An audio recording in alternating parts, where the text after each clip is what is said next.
In 2005, Ernest Doyle, one of the deans of the voting rights movement in Selma, Dallas County, and the nation, made a disturbing and alarming statement.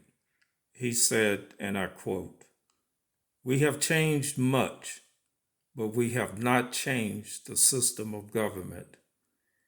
He made those statements after Selma elected its first black mayor and city council president in 2005. Warren Billy Young, this message is for you as you are the leader of the Selma City Council. The council system is still in a mess, and its only changes have been both biological, sex, and color. It was designed to reward and favor friends and associates of council members before blacks in Selma and most women were allowed to vote. How do you fix it? Simple, if you understand the roles and best practices of mayor and council. The council's responsibility is to legislate, make laws, budget, pay bills, and serve as a check and balance of the mayor's office, appoint people to serve on boards and committees. It is a legislative body, not an executive body. The mayor is the executive authority of the city, whose job is to execute laws and ordinances established by the council. He is to hire and fire employees. The system that allows council people to do executive work is wrong, and it is an outgrowth of the racist and cronyism system of the past.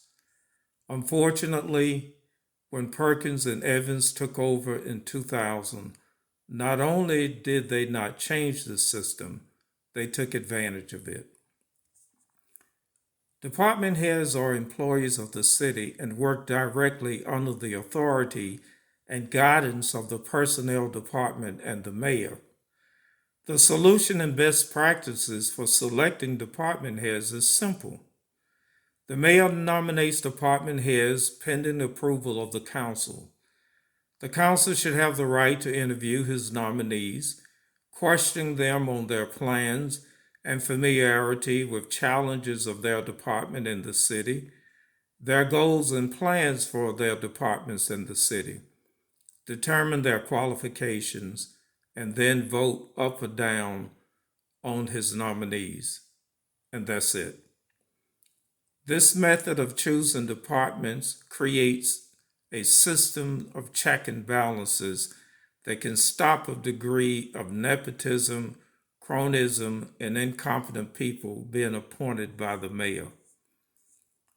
Next, Mr. Young, you need to implement a system of transparency.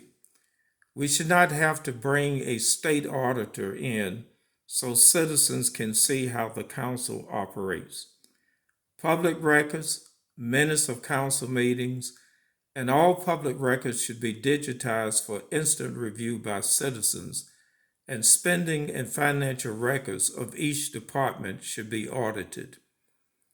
I attended a budget meeting and it was revealed that some businesses had not paid retail taxes in years, and the council had no idea of the day to day spending of a major department.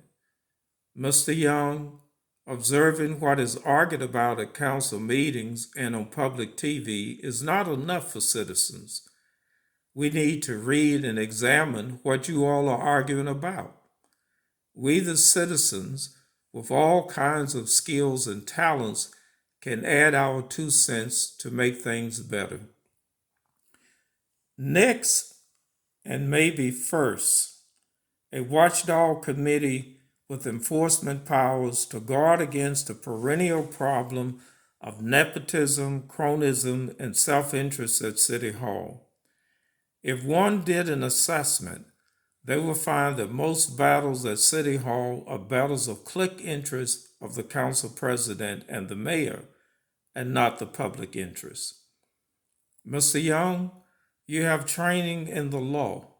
You have training from your fraternity, your church. You're a deacon. and you have served on boards and organizations throughout the city. Now, with all those experiences, the only thing you need is the will to get the job done.